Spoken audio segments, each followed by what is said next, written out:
We are live. Welcome back, ladies and gentlemen. I'm your host, Blake Ruffino. This is Are You Serious Sports? We hope that you guys are making it a good one. We know that we are as well. Brian Kelly off the top rope.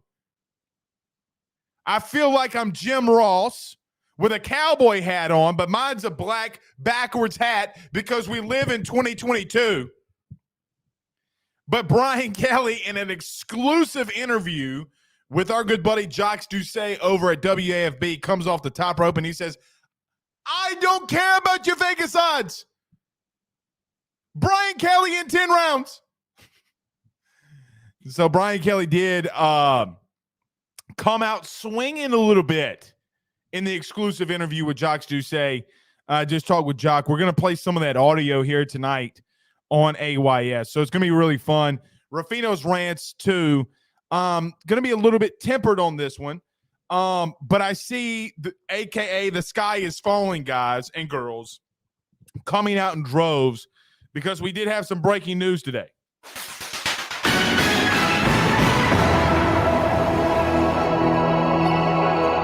If you missed it, 4-star Louisiana quarterback Eli Holstein has committed to Alabama.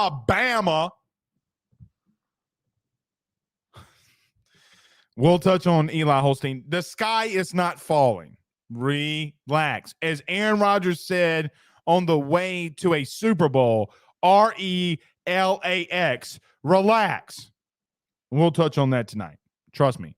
Oh, and it's kind of fitting because tonight we will have on Stacey Blackwood, who covers the Crimson Tide. As I told you, we'll be going around your SEC, AYS. Around your SEC. We'll go to all 14 SEC teams. We will include LSU in this. 1,000% we will include LSU.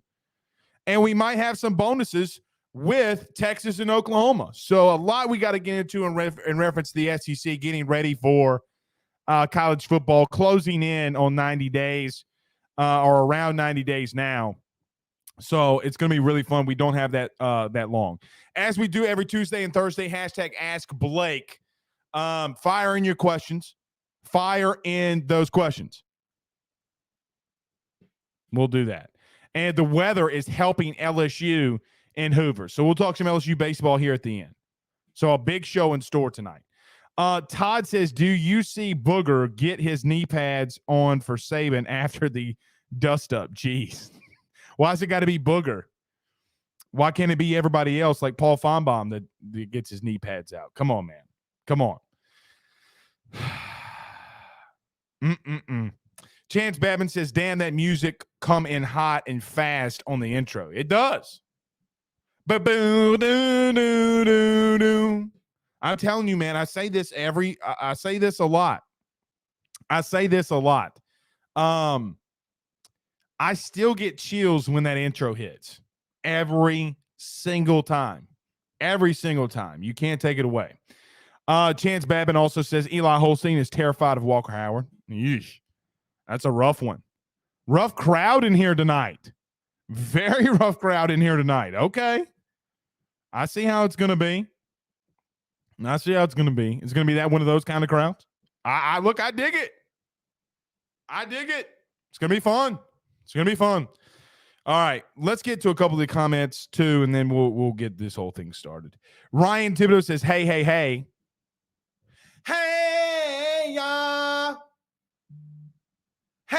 yeah. Zach, name that song and name that artist. Name those artists. I guarantee you, Zach can't name who sang the song, hey, yeah, while me and Pooh Bear were watching MTV as kids. Watching Outkast say, sorry, Miss Jackson, I am for real. Never meant to make your daughter cry. So Pooh Bear and Zach are in the building tonight. Zach is still not shaved. Never betting with him again. The man lies. The only way out of it tonight is if he sends me a bucket hat, a TA bucket hat. Liar, liar, pants on fire. Kenny Russell says, did you talk about the new schedule format yet, Blake? Kenny, I thought that's proposed. I thought the schedule format was proposed, and Ross Dellinger said in his article that they gave a crack at 3 permanent opponents. What Ross did not say was these are the 3 permanent opponents, unless I missed something.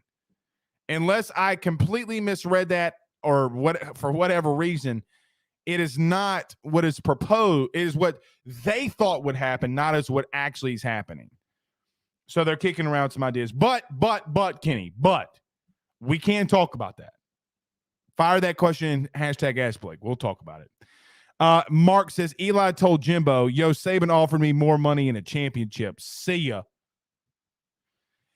Look, I got pushback on this last week. Saban always has a method to his madness. The market for athletes reaches a pinnacle and a point where you're not going to, most people aren't going to quote unquote overpay.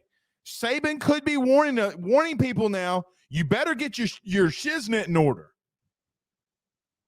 You better get your shizy in order. Y'all done pissed him off. So I want his ass to bring it, though. Bring that shit to Baton Rouge, dog. He did. He went and got Eli Holstein. All right. Let's get this thing started. I do want to play this out of the break from our good buddy Jacques Doucet.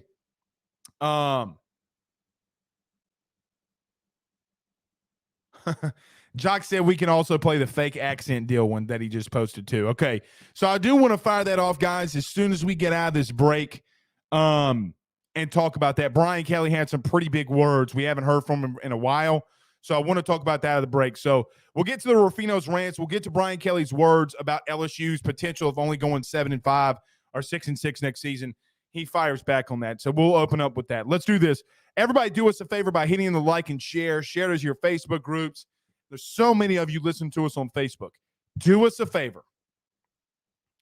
There's like 4,000 of you a night that watch the show. I need all 4,000 of you to hit the like button. Hit that like button. Hit that like button.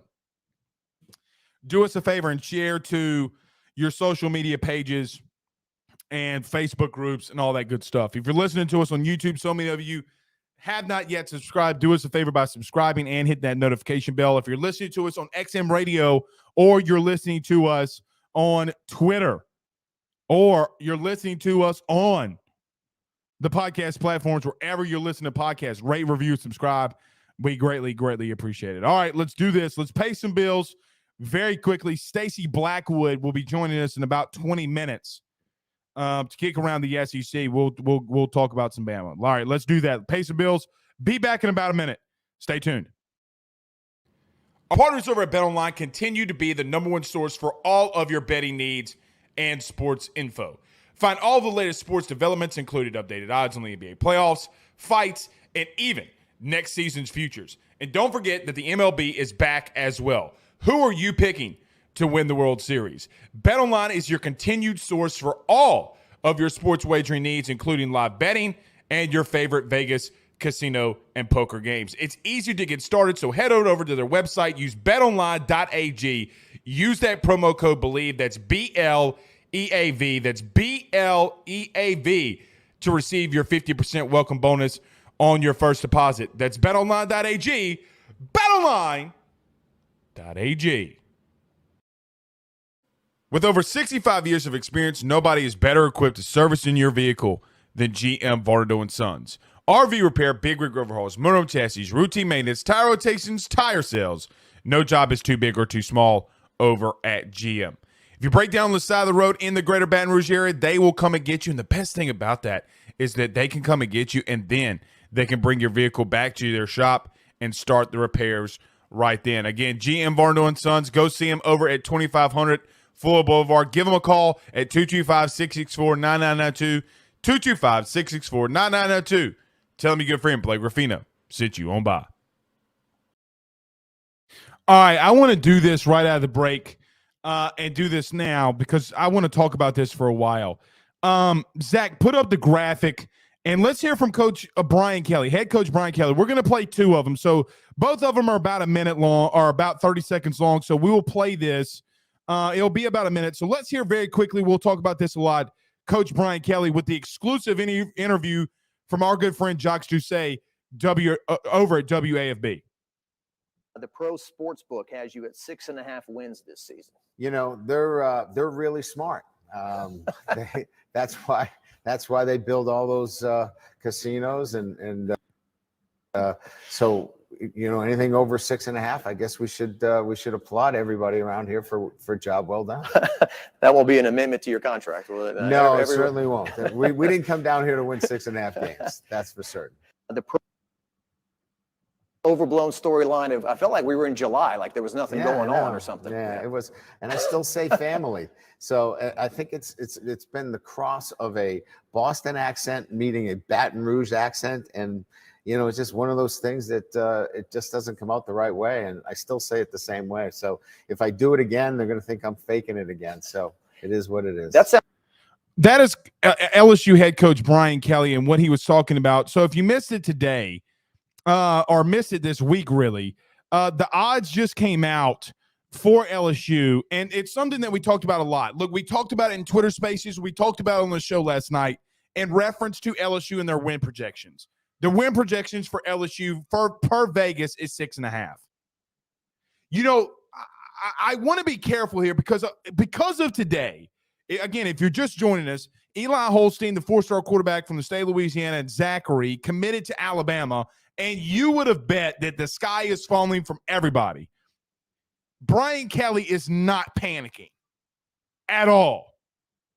True freshmen come in. It's all about winning championships. I want you to graduate. I want you to walk out of this building with a ring on your finger. That is the message Brian Kelly is selling. Now, I get all this stuff in recruiting with NIL and all that bullshit. At the end of the day, kids want to win natties. Kids want to get to the NFL. Okay, money will help them. Sure, LSU's doing that. Believe me. I thought it's interesting, though, that Brian Kelly kind of just laughed at it. Where Orgeron would have last season made it a big deal, and where Brian Kelly leads all of LSU. You know, it's funny because Nick Saban's talked about this. Urban Meyer's talked about this. You know, the late Joe Paterno and you know, before all the scandal, Bear Bryant even talked about it. The head football coach of a huge institution is the mouthpiece of your entire school. He is the mouthpiece. Hey, Vegas, you want to make us 6.5 wins. You want to say that we're only a 6.5 winning team. Sounds good. I didn't come here for 6.5 wins. Over and over and over and over and over again. The only thing that it seems as if Brian Kelly really cares about is like what they said on Friday Night Lights when Tim McGraw, the daddy, was talking to his son and says, go get you one of these. And he's showing him the national championship ring. That's all that matters to him. Well, Blake, you got paid $100 million. Guys, he was getting paid $9 million at Notre Dame.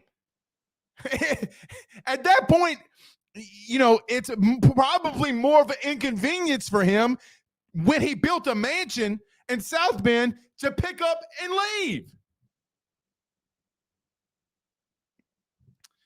I don't know. And look, I've said I want to be tempered here, and I am going to be tempered.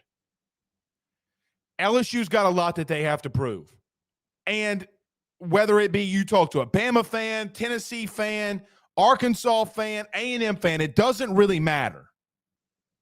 LSU in early September, Sunday night in primetime, is going to have to show that they're back. We're back.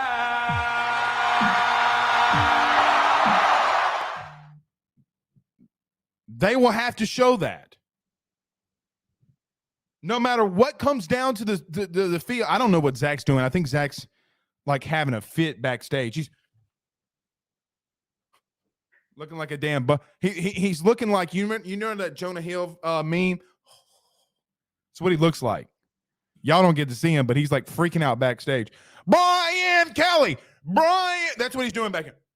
He's doing like the damn white man disco. Like, bro, the disco's been out since the 70s, John Travolta. Move on, bro. Scared the shit out of me, though.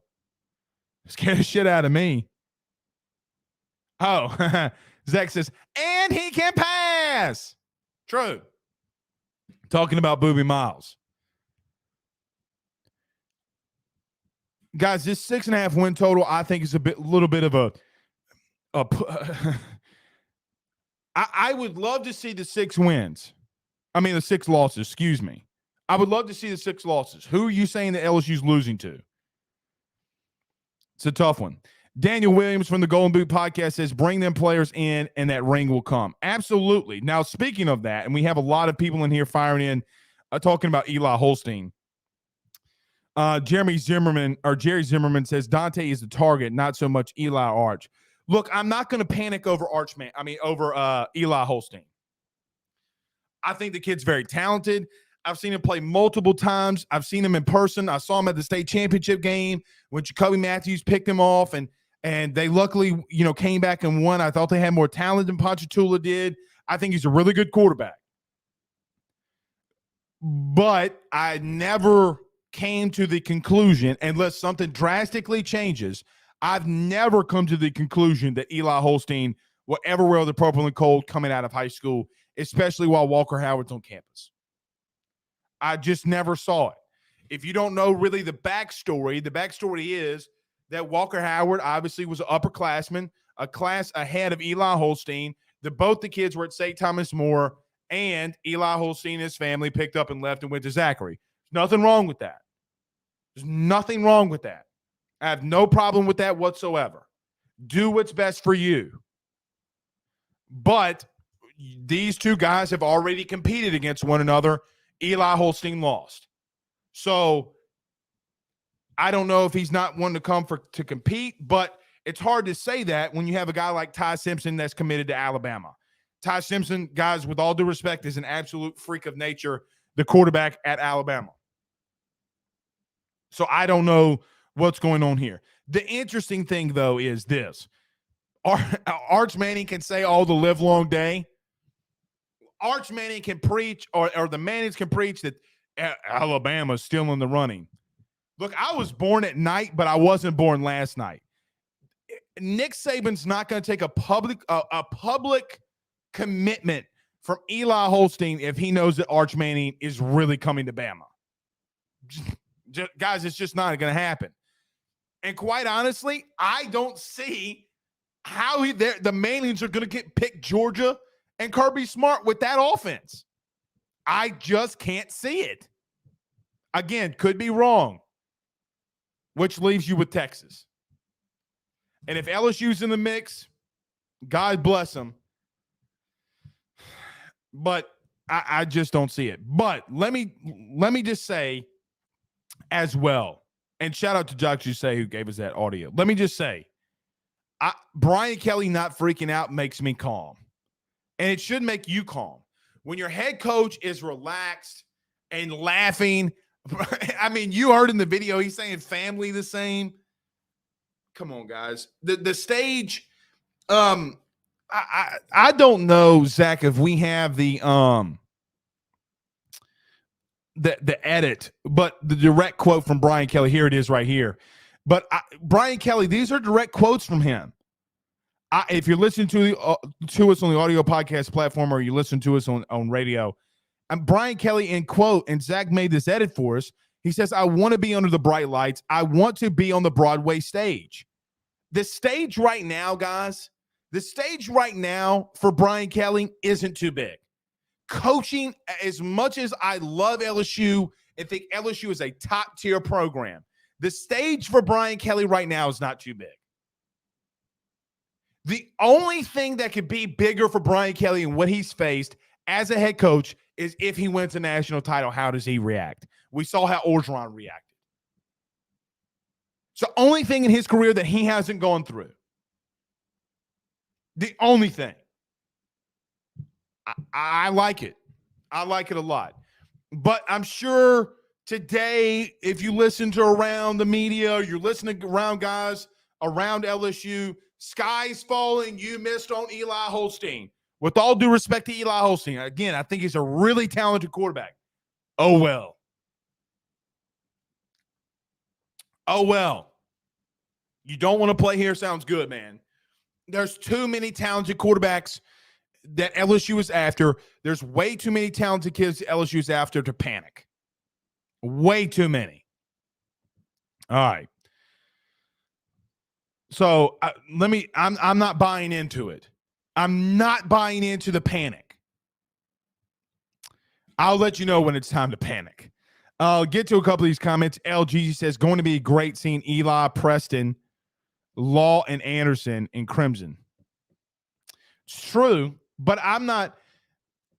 Preston, Law, and Anderson are not on Brian Kelly. Quite honestly, neither is Eli Holstein. Eli Holstein is not a miss by Brian Kelly. Just really isn't. I mean, he's fine. Guys, Joe Sloan coached Eli Holstein's older brother, and he couldn't reel him in. I mean, there's not a lot you could have done. Rick says Saban just admitted that Manning ain't going to Bama. Eli's choices were down to A&M or Texas and NC before Cutcliffe left Tennessee to go to Ole Miss. I mean, look, Mark Cummings says Eli did say his grandpa always said roll damn tide, should have known, but I say Buck Fama. Look, and I agree, but I'm just not freaking out, guys. I'm really not going to overreact to Eli Holstein. I think the kid's got some things he's got to prove too. You can't throw two. I'm just going to leave that alone. Shane says Milroe's a monster too. Jalen Milroe is a freak of nature. He is a freak of nature. So look, if Jalen Milroe, with Ty Simpson, Milroe, and Holstein on that roster, let the best man win. Y'all know how I feel about Jalen Milroe. I mean, I still think Ty Simpson's going to sit. I think Saban has told Milroe something in reference to staying. Kid like that would probably, at this point, if Saban probably would have processed him at this point, if he's not going to get some playing time. That kid can run. But from the LSU perspective, the Eli Holstein commit is not to overreact.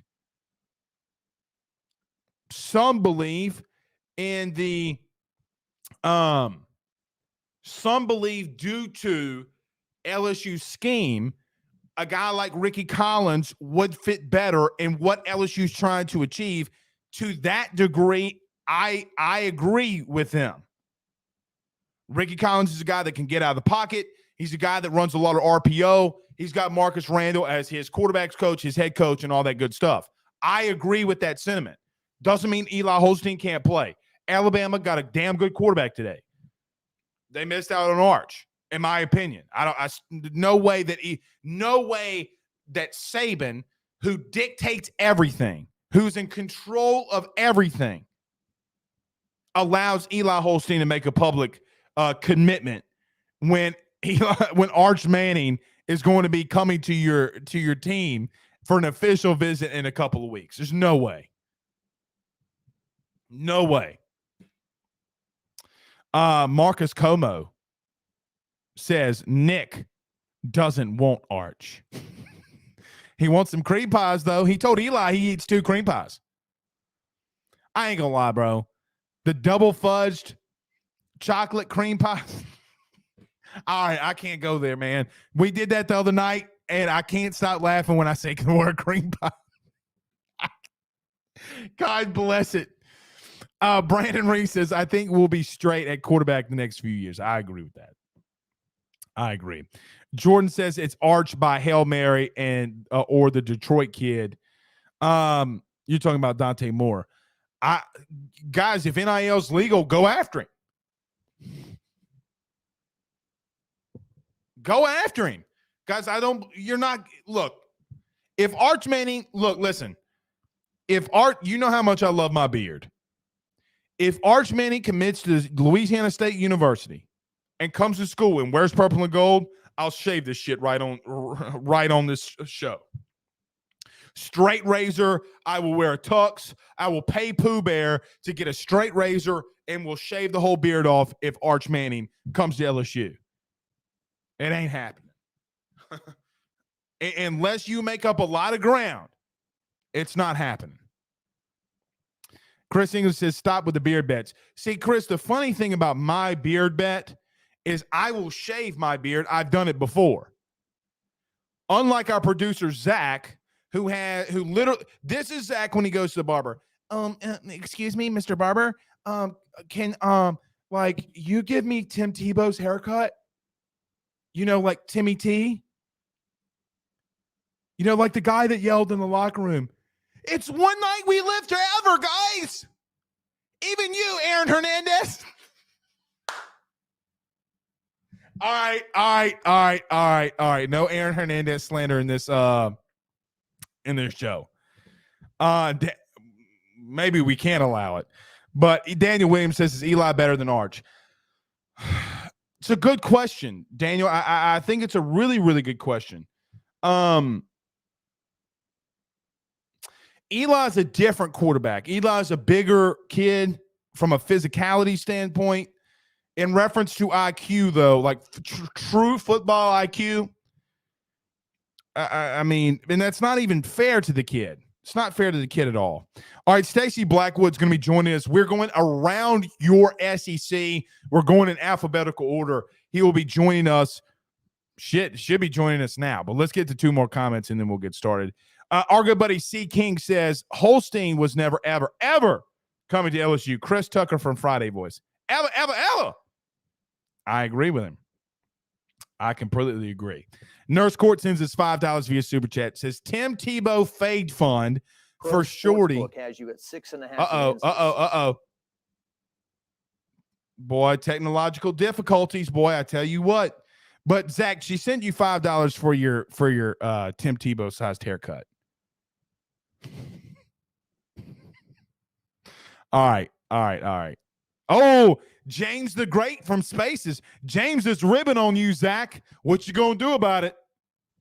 All right, let's do this. Let's pay some bills. Let's go around our SEC. We want to talk about Alabama. What are their strengths? What are their weaknesses? We'll ask Stacey Blackwood when we return. You got Will Anderson. You got Bryce Young returning. How does LSU match up with Alabama? We'll go in order. We'll go to Arkansas next week. But let's get to Alabama. Let's get Stacey Blackwood in here. But before that, let's do this. Let's pay some bills around this thing. Before that, I got to give a shout out to Gramco, man. Man, I tell you, I have not, on this show, we have not had a product, in my opinion, that has performed better for our listeners than thegramco.com. So get over there today. Use that promo code AYS25. That's thegramco.com. Use that promo code AYS25. That way that they know that your good friend Blake Ruffino at AYS sent you on by. All right, let's talk about our good friends over at Gramco. My good friends over at the Drake Williams Law Firm, drakewilliamslawfirm.com. Back in a minute. Stacey Blackwood.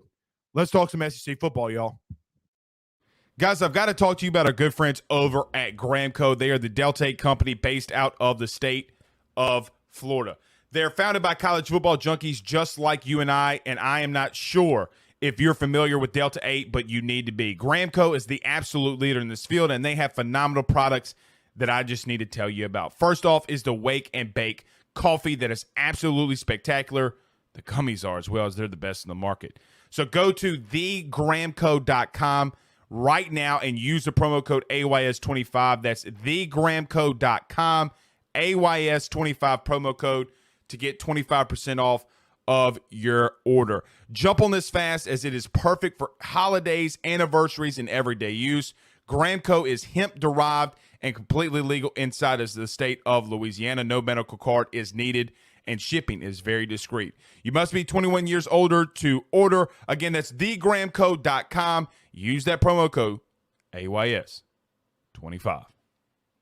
By the Drake Williams Law Firm, drakewilliamslawfirm.com. Whether you've been injured in an accident, you're preparing for a future with your estate planning, you're getting ready to close in on a real estate deal, or you're about to welcome a new addition through adoption into your family, or you're facing criminal charges, you need very experienced attorneys, and that is what the Drake Williams Law Firm will be able to do for you in navigating the legal system. The door to their cozy office in historic downtown Ponchatoula has been open since 1981.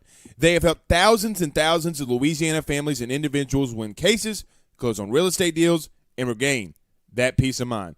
Their lawyers over at the Drake Williams Law Firm, Ernie Drake III, Ryan J. Williams, and Summer Vicnair, are very determined, compassionate, and dedicated to their craft. It's the Drake Williams Law Firm, drakewilliamslawfirm.com. Give them a call today at 985-386-7600. Tell them your good friend Blake Ruffino at AYS sent you on by. All right, we have Stacey Blackwood joining us from Roll Tide Wire, and he's the host of the Tide Talk Live podcast. Stacey, what's going on tonight, man? What's up, Blake? Man, when I was sitting there in the waiting room, you had me rolling. You mentioned Aaron Hernandez and living the rest of your life, and I was like, well, the irony in that statement, it about had me rolling, man. Well, look, Stacey, we have a producer. His name's Zach. Okay, he made a bet last week. He lost the bet, and he refuses to shave his beard. The irony, though, is from here up, he looks like Tim Tebow. I mean, it's the same haircut. It's the same exact haircut. So when I think of Tebow, I think of Hernandez. So it's a little bit on me. I need to temper that, but you're right. Stacey, look, Eli Holstein committed today. Another quarterback in the class for Saban. Let's start off here because this does have a little bit to do with the Jimbo and Nick narrative, right? Like right. Eli Holstein's committed to Texas A&M. He decommits, and now all of a sudden Nick makes his big public thing. Jimbo responds. Eli Holstein now goes to Alabama. Look, buddy, you cover him, and you know Alabama more than I do. It's a little ironic, but Eli Holstein committing today to the Tide. What is your initial thoughts of Eli and what Saban's doing with this recruiting class so far? Well, I really like Eli, but the timing of the commitment is a little surprising because of the upcoming visit with Arch Manning, which you were talking about just a minute ago. And right, that's the timing is what threw me off a little bit. But when Pete Golden tweeted last night the elephant emoji, you knew something was happening. It was most likely with a kid from Louisiana, knowing Pete's roots there in Louisiana and how he's recruited so well down there. But Nick's building a really solid class here in 2023. And I really like the pickup of Holstein, but it makes you feel like Coach Saban didn't think they were really in a good position for Arch Manning if they're willing to take this commitment right now from Eli Holstein. That's just my personal opinion. So you believe that. So you're with me. I mean, yeah. Stacey, look, it does feel like that. But the crazy thing, though, is that the Mannings came out and said they're still taking the visit. I mean, I got to be honest. I kind of like the Mannings saying that, like, who's Eli Holstein? Yeah. I'm Arch Manning and I'll go where I want to go. Do you think that Eli Holstein and Saban are kind of putting their stamp on it? Like, hey man, stop. And really, Stacey, it puts a stamp on every recruit. Like, look, man, if you're going to play games, we're going to move on from you. Do you get that vibe? I do think that is part of it too. Nick Saban's not really one to play games, especially on the recruiting trail. When it comes to, a player wanting to wait around and to make a decision to see what somebody else is going to do, Saban will just move on to his next guy. He has no problem with that. And I think he believes in Eli Holstein. I don't think it's a consolation prize for Alabama by any stretch, but he's not Arch Manning. You talked about the intangible aspect of the knowledge, the football IQ that Arch has. I think that is really what separates Arch from the other quarterbacks in this class. But you look at the physical traits that Eli has. He's right up there with Arch Manning. I mean, he's big, 6'4", 225. At the Elite 11, he ran a 4.6 40 with a 38-inch vertical leap. So really athletic kid. But he's not Arch Manning, up here, and he doesn't have that legacy attached to his name. But I don't think it's a consolation prize for Alabama, but I do think it is a sign that maybe Nick Saban and the staff have maybe not moved on from Arch Manning. I'm sure if Arch called him right now and said, hey, look, I want to commit to you guys, there would be some conversations had. But I do think that Coach Saban likes what Holstein brings to the table. But you look at the quarterback room at Alabama, and you were talking about that a little bit when I first joined in the waiting room. it's deep. I mean, you look at what Bryce Young is. Of course, he'll be gone after this next season. But Jalen Milroe is a stud. And Ty Simpson showed that he's capable. I mean, he showed up in just a couple months, and he looked like he belonged on a college field. I know it's just a spring game, but he didn't look lost by any stretch. And you see the athleticism that Jalen Milroe has, and I'm not sure how you keep him off the field even this season with Bryce Young as the quarterback. Stacey, so listen, we go in these Twitter spaces, and I've said that, and I've gotten so many eye rolls and so many people saying the same thing. Dude, I don't know how you keep Jalen Milroe on the sidelines. At some point, you're going to have to get him in the game for a special package, like maybe what you did with Jalen Hurts. Maybe we'll see. Look, I do want to get here with you though, because we're going to get on the field, but I do think that you got two heavyweights fighting, and I'm glad that we're starting around the SEC. Alabama, you're coming up first, buddy. What do you make of all this with Saban and Jimbo? I mean, because the way that I look at it is like I see it on both sides a little bit, but coming from the Alabama side of things, how do you see how this whole thing transpired? And look, to me, it's going to be like one of the most memorable comments in sports that we've ever had from Nick. They bought their old team. Look at the newspaper. What do you think about everything going down with Jimbo and Nick? Well, first, I was really shocked that Saban name dropped Texas A&M. That's the most shocking part. That is not what Nick Saban is known for. He is always calculated in what he chooses to say. So the fact that he not only name dropped Texas A&M, but he name dropped Jackson State, Miami. So that part was surprising. But I think even more surprising was just how emotional Jimbo Fisher was when he responded. I mean, his press conference was. I don't even really know what the word was. He was just so emotional in that press conference that I don't even think he could really put a sentence together without saying despicable or calling somebody a name. So, it's just like you mentioned, we were talking about irony a minute ago, and it's ironic the program that has, held the top recruiting class for so many years. And as well as I do what goes on the recruiting trail. I have no idea. Can you allude to what happened? That Nick Saban would say something, and then Jimbo Fisher, somebody who has always been so respectful towards Saban, all of a sudden has this hatred for him because of one comment that Saban has had. So I'll be honest with you, I'm kind of sick of it. I was sick of it the day after because it's just kind of, Nick said something that was really on everybody's mind, and then Jimbo kind of acted like a kid in his response, and I'm just really sick of it, if you want my honest opinion. All right, so let's get on the field because I want to crack a little joke. Do you think that anybody at the University of Alabama throws a thing of French's mustard at Jimbo Fisher like we saw in Tennessee last year at Lane Kiffin? Man, I don't know about that one. I don't think we're quite as crazy as those fans in Knoxville. Do they throw a pair of granny panties? I mean, something's got to be thrown, Stacey. It might be a pair of cowboy boots or a cowboy hat. I can see some cowboy boots now. Big old belt buckle, maybe. I hear you. Let's get on the field though, buddy, because I like you. I agree. I'm kind of tired of talking about it. So let's get there. Look, I think the biggest strength, at least in my opinion, but I want to get yours. For this football team in Alabama is the quarterback room. I mean, look, man, you just got so many studs at that position. But outside of quarterback, what is Alabama's biggest strength? And to revert to that, what is their biggest weakness on their team, in your opinion? The biggest strength to me is we talked about the quarterbacks. I think the edge defenders for Alabama. No question. Of course, Will Anderson is, arguably the best player in college football, regardless of position. But then on the other side, you have, true sophomore Dallas Turner, who, really only started to see some action around the Texas A&M game last season, but finished with 8 or 9 sacks and as a true freshman. And right. So I think that pair of edge defenders is as good as anybody else has in the country. Chris Braswell is a guy who's going to come off. There's a rabbit package that Alabama's going to have this season that's going to have Dallas Turner, Will Anderson, and Chris Braswell all on the field at the same time. So that's some elite pass rushing guys there on the edge for Alabama. But they also bring back a lot of talent in the back end. Jordan Battle's back, DeMarco Helms is back, Henry To'oTo'o is there in the middle. So the defense as a whole should be a strength for Alabama. But when I look at the weakness of this team, there's the offensive line is still concerning to me.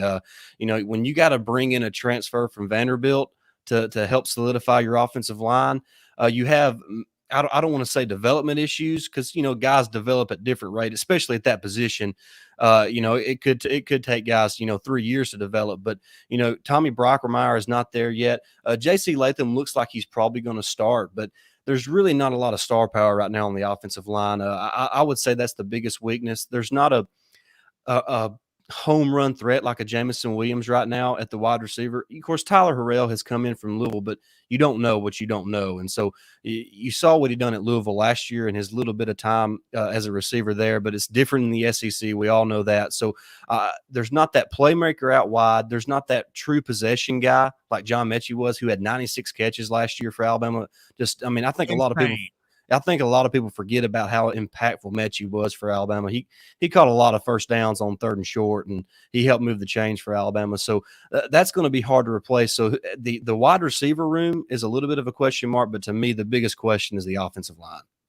So let me ask you this. Do you think it's going to be just as tough for Bryce Young than it was like in the national championship game when because Stacey, for the first time, I don't mean this in a wrong way, and Alabama always responds, but you always know they got that guy on the offensive line no matter what. Like last year, it's Evan Neal. We have questions about the offensive line, but you have Evan Neal.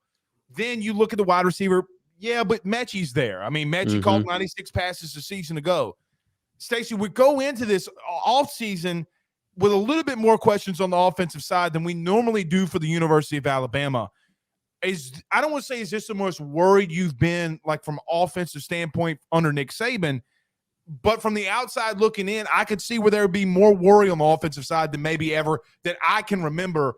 Do you feel that way about the offensive side? And then to flip that, defensive side, like you said, man, the front seven is going to be absolutely disgusting. Could be one of Nick Saban's best of all time.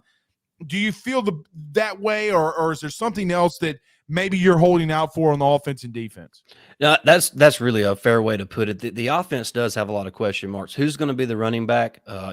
Brian Robinson is gone. He wasn't just an elite talent, but he got the job done for Alabama there in the running back position. Both Jace McClellan and Roydell Williams are coming off injuries. So how healthy are they going to be once the season rolls around? Of course, they bring in Jahmyr Gibbs, who's an explosive playmaker, but how is he going to fit in this Alabama offense? There's just a lot of question marks and a lot of unknowns when you look at this offense. And I would say you have more questions about this offense probably going back to when Jalen Hurts was a freshman. If you remember when Alabama played USC in that game, Blake Barnett got the start and then Jalen Hurts come in. So there was a lot of questions on that offense that season. That kind of is reminiscent to that year as far as the question marks heading into the season. Of course, it's nice to know that you have the reigning Heisman Trophy winner as your signal caller. That makes things a little bit easier. Agreed. And look, once we get in the season, this all can change. I think Gibbs is one of the running backs that we have. But again, when we're talking heads and we got to make predictions on stuff that we don't know yet. But Stacey, let's flip it on the other side.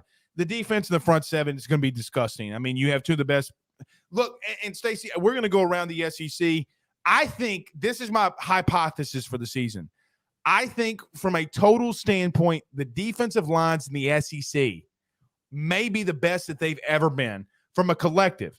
When you go to Alabama, when you go to A&M, and people sleep on A&M, but shit, you got 7 5-stars. Then you go to LSU. You go to Kentucky, which is really scary, and then always you go to Georgia and Florida. Stacey, I'm not saying that defense is back, like Sam Ehlinger after the Sugar Bowl, but man, when you look at these defenses on rosters, man, the front sevens in this league is extremely disgusting. Do you see it like me in reference to it could be something that we see defenses maybe coming back a little bit in the SEC than we've seen before? Yeah, I think so. And it's always kind of been a revolving door if you think about it. There's a lot of seasons where you have so many veteran quarterbacks returning that the offenses are a little bit ahead of the defenses. But this year it looks like it's on the defensive side of the ball as a whole in the conference. So I agree with you. I think the defense, especially like you said, the defensive lines around the SEC are as talented as they've ever been, and it's going to be a fun season. We're almost 100 days. We're like 102 days away from September 3rd, which is the first real Saturday of college football, and I cannot wait for that to roll around. There's a lot to talk about, and I'm excited about. I'm a defensive guy, so I'm excited to see the defenses kind of come back and make a statement. Alabama's defense was okay last year, is when it comes to Alabama standards, but I'm with you. This year should be one of Nick Saban's best groups. Well, and look, that's saying a lot. I mean, that front 7 and 11, the front 7 and 12. I think Will Anderson changes the game a little bit. I don't think that Nick's had a lot of good pass rushers. He's never had a Will Anderson. It's going to be interesting to see how people block him. Guys, let's get to a couple of these hashtag Ask Stacey's. We'll fire this one off from Rick very quickly, though. Hashtag Ask Stacey. Do you agree Bama's chances are good to land an Louisiana safety recruit in Derek Williams? Yeah, I would say Alabama's probably in the driver's seat right now. He's going to be on an unofficial visit, I think, the first weekend of June there in Tuscaloosa. So I think right now Alabama's in the clubhouse. I want to say he's the same high school as Danny Lewis, the tight end that signed with Alabama this past class. Mm-hmm. Yeah, I feel good about his chances. Daniel Williams says, hashtag Ask Stacey, how long does Saban have left? It's obvious the NIL figures are getting to him. And look, Stacey, we can kind of finish it around this one. It does seem it's getting to him a little bit. I mean, he's not getting younger. He's getting older. Here was my take the day it happened. You better be careful what you wish for. Meaning, in reference to Nick's always calculated. He's kind of warning you in a sense. Mm-hmm. But do you think this is the final like chink in his armor that gets through to him, or do you think he's just trying to warn everybody? I think it's probably honestly a little bit of both. Saban's always got he talked about the spread offenses, 10 years ago. Is this the way we want to go with college football? What the damn hell is a Y motion? and now he's got, 3 starting quarterbacks in the NFL because he kind of changed the way he ran his offense. And but I think it's a little bit of both. You look, he's 70 years old. He'll be 71 later on this year. He's not getting any younger. The game is changing faster than what he would like, and that brings a whole set of problems to you. And when you get to his age and you've accomplished what he's accomplished, how much is enough? And I know as a competitor, I think that competitive spirit is still there. I think that was made true the other night when he made his comments, because he was a little aggravated in the moment when thinking about the recruiting and how everything's going with NIL. So I think it's a little bit of both. I think he's got just probably less than 5 years, in my opinion, remaining. Maybe 3 years is about what I'm thinking left to go. That's just, my personal opinion. I don't see him coaching past 75. He's got to stay one season with Texas in the league. Because on Twitter, Stacey, what's going to happen if he leaves when Texas gets in here? They're going to be like, oh, Nick Saban left when we came in the league. He's too scared. He's got to stay till 26. Okay, like let's get him to the 26 season, and then he can roll out. Last one, Stacey, we'll get you out of here. It's from Harry Balsack. I'm sorry for the name. I didn't read that one. I'm so sorry. I didn't read that one quick enough. But does Stacey want the pod system to schedule 3-2-2-2 and one common opponent on the rotating 7? Yeah, I think that's probably going to be the best way to do it once the conference expands. I'm not sure how that's going to work. There's people making. My son is trying to make an appearance here on the show. Man. We're son friendly. You can bring him up. You can put it in your lap. It doesn't bother me at all. But no, I haven't really had a chance to really think about the pod situation, but that is a good question, and I'm not sure. I have to come back with you on that one. All right, all good, buddy. Stacey, you've been so fantastic, man. We'll bring you back home before the season as we're continuing to go around the SEC. Hello, little Blackwood. What's going on, man? Stacey, very quickly, tell everybody where they can catch all your stuff. And you're one of our good partners that we've tried to have you on, and right. Like the other weekend, and it just didn't work. But tell everybody where they could find all your great stuff. Yeah, you can follow me there on Twitter at Blackwood89. I write for Roll Tide Wire, which is part of the USA Today network. You can catch me there every single day. And also, me and my cousin, we host our own Alabama podcast called Tide Talk Live. You can find us on YouTube and all the major podcast platforms. Awesome, brother. We'll talk soon. Hey, I y'all appreciate have a you, nice man. day. All right, that's Stacey Blackwood joining us. Man, I love Around the SEC. Dude, I swear to God, I love it. I love it. Daniel Williams says Blackwood. Pause. Come on, Daniel. When you have guests, you can't make fun of them, brother. Number one role of podcasting. But here, see, I say that, Daniel, but then Harry Ballsack got me. Got him. You did get me. And Wade McBride sends us some stars via Facebook. Look, let me say this, and we'll get to some LSU baseball, and then we'll get the producers in here. I think Alabama's in a very peculiar situation offensively. Guys, offensive line, there's issues. There's serious issues with the offensive line in Alabama. I do not believe or think that there is invisible on the offensive side that some believe, but you still have Bryce Young that can go out there and attack you. Their defense is going to be nasty in that front seven, but if you can get to Bryce Young and stop him, you can win the football game. Will they repeat? Will they go back? I don't know. You still have Saban on the other side, but they do have weaknesses. They have him at wide receiver. They have him at running back, unless Gibbs breaks out and they have him on the offensive line. But here's the biggest thing, because you had somebody that covered Alabama tell you this. Now do you know why they're paying Kayshon Boutte, or trying to pay Kayshon Boutte? Oh, our wide receiver room, man, we really don't know anything that's going on. That's why. All right, let's pay some bills very quickly. We'll come back to the producers. We'll talk LSU baseball. If you missed it, yes, I didn't talk about it. LSU baseball game in Hoover has been moved to Thursday. But very quickly, look, man, it's very good that this is happening in a way. You give K. Doty some rest. And here's the truth. Even though the game's at 9:30 on Thursday morning, truth be told, it gives Mikael Hilliard an extra day. It gives K. Doty an extra day. It's kind of massive for LSU if you believe it. Mother Nature is helping LSU. Mother Nature wants LSU to win in Hoover. They want LSU and Auburn back on the diamond so we can ram. Pause. I'm going to be quiet on that one. I want Auburn. It's good that it's – the only thing bad about it is what team's going to show up. Like, I mean, guys, I don't ever remember LSU playing a 9:30 a.m. baseball game. Ever. I'm sure it's happened, but Mother Nature is a tiger, as Rick says. All right, let's get the producers in here, but let's do this. Let's pay some bills very quickly, and then we'll bring them back in here. Let's talk about a good friend, Carol Foss over at State Farm, back in 40 seconds.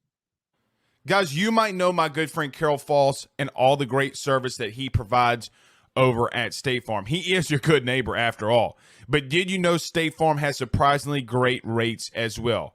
Along with the great neighbor service, State Farm agent Carol Foss has surprisingly great rates for everyone inside the state of Louisiana. So call him today at 985-395-4300, 985-395-4300 for all of those surprisingly great rates on auto, home, and life insurance needs. Like a good neighbor, State Farm is there, and individual premiums will vary by customer. All applicants subject to the State Farm underwriting requirements. All righty. I don't know why I did that. We bring in the producers very quickly. We will be live in about 15 minutes again on the Believe in Saints podcast with myself and Terrence Copper, with Pooh Bear and Zach. Guys, the reason you go out and pay Kayshon Boutte or attempt to pay Kayshon Boutte in NIL if you're Alabama is you just heard Stacy, right? Like he's worried about the wide receiver position. I love going around the SEC with these guests because look, they're the guests that we're going to bring on is not going to sugarcoat it to you. Is there something that Stacy said that stood out to you the most? Well, I mean, for me, I'm with them on the wide receivers because you got Bryce Young, which obviously is arguably the best quarterback in college football. But who's going to throw to? I mean, they've got dudes that they've brought in via the transfer portal. They've got to jail quickly over this offseason, and he's also got to have protection to get to those guys. So obviously that is a huge concern for them. But I have to agree that front seven defensively is really scary. Sick. Pooh Bear, did he say anything that stuck out to you? I read between the lines. I heard Saban scared. Clip it. Okay. Pooh Bear as a native Alabamian. Whoa. Are you saying that Nick Saban is shaking in his slippers, his New Balance slippers, ready to eat some cream pies for the rest of his life? That's what you're saying? Nick Saban looks like he wears Asics, and he is shaking. I think bro, leave the old people's shoes out of this. He wears the Hokas. He wears the Hokas. he has his shoes has 2 Velcro straps. Chill out, dude. My son's got 2 Velcro straps on his shoes. Ben's still learning to walk at a great pace. And Saban's approaching that age where he's at that pace. He has that walk. You know that one's coming out of diapers, the other one's going into. You know that walk that old people have, but where they walking their legs shaking, look like they tip drilling. Dude, Pooh Bear's good for one comment a week, right? Like he's gonna say one thing that gets viral, that goes viral, that gets me in trouble, and I didn't even say anything. All right, guys, the LSU baseball team will be playing Thursday due to rain. Yeah, I think it's massive. You get K. Doty back, Mikael Hilliard, who pitched on Thursday last week, is able to come back on a normal 7-day stretch. Don't do it. Do not pitch Mikael game 1. I agree. Against Auburn, why not? Pooh, why do you think you shouldn't? Because you win, you potentially play Tennessee. Leave Mikael for Tennessee. I agree. You're already Are we throwing Ty Floyd then? Like we're coming out here saying Ty Floyd go after it? Hey, Ty. He looked good this past weekend. Hey, you know what else looked this past weekend? My waistline before I ate the thin crust pizza from Domino's. It doesn't matter what last week looked like. He's got to be consistent with it. I mean, that's very true. I mean, look, he's more inconsistent than Saban's cream pies. So, I mean, look, Pooh, you're right. Here's my only thing. Here's my only thing why I would say and hint to throw Mikael. If you win against Auburn and you throw Mikael, you're 1 win away from hosting a regional. Okay? Meaning you can lose to Tennessee and it really, I don't want to say it doesn't matter because it does matter. But then you're probably playing like a not Mississippi State. You're probably playing someone in the lower tier. Maybe you play Vandy on a 3rd game. So if you're in a situation where you're in a 3rd day and you can go a Dutton, you can go a Hasty in day 3, that loss against Tennessee isn't that big of a deal. You got to get the 1. Like, you got to come out with 1. Well, this is the thing. If you lose against – we're saying Auburn or Kentucky. They're going to clap the cheeks out of Kentucky. Yeah.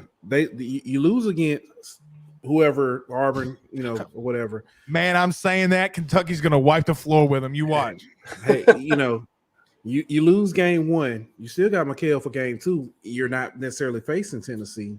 Yep. I mean, I personally save your best pitcher right now. You say your best pitcher for I have to agree. I don't hate it. I'm not disagreeing with you, right? Yeah. Like, and I understand what you're saying. Yeah, it's just like if I need 1 game, let's call it what it is. The last 2 months, Mikael Hilliard's been your most consistent. I don't want to say player, guys, but if we're being honest. Look, we've seen Doty up and down. We've seen Dylan up and down. We've seen Barry up and down. I know I'm getting 5 from Mikael. Okay, he's had 1 bad game. That was Ole Miss. Right, he got, but again, I mean, he threw 2 innings. And a lot of that was aided by the defense. Yeah, so right. He gave up 4 runs, but one of them's earned. Yeah. All right. Look, we got the Believe in Saints podcast. We got to get our buddy Terrence Copper. We got to talk Saints. Y'all like my new Saints gear? What y'all think about this? Looks nice. Wow. It looks good. Wow. Did you win it in a bet? Did someone actually pay you on the bet? I didn't win in a bet. I thought the shirt looked good. It feels really nice. No. Am I getting white? Am I getting No, way too white? No, Because the stripes make me look white. No, I was just wondering if someone actually paid you for your bet. You know. It's so funny that you say it like that settled because up. nobody made me do it. Oh wait, hey Zach, what's that on your chin? Oh my god! Oh, is that a beard? Is it completely red, Tebow? It is Fired! red. Get at it! I'm just joking. Don't leave. All right, Zach, we'll be back. Zach, you could have at least found like a ball filter and put on. I'm gonna get like one of those like famous actors, like that the makeup artist, and they're just gonna like cover it up, and then I'll be like, "See, I got it shaved," and then I'll like after the show, I'll just like peel off. Like there we go. Yeah. All right, let's get out of here. 15 minutes, 8:15. We're coming on the Believe in Saints podcast, guys. We'll see you there. Be there, be square. You Rudy Poos. Peace out, Girl Scouts. We'll see you tomorrow.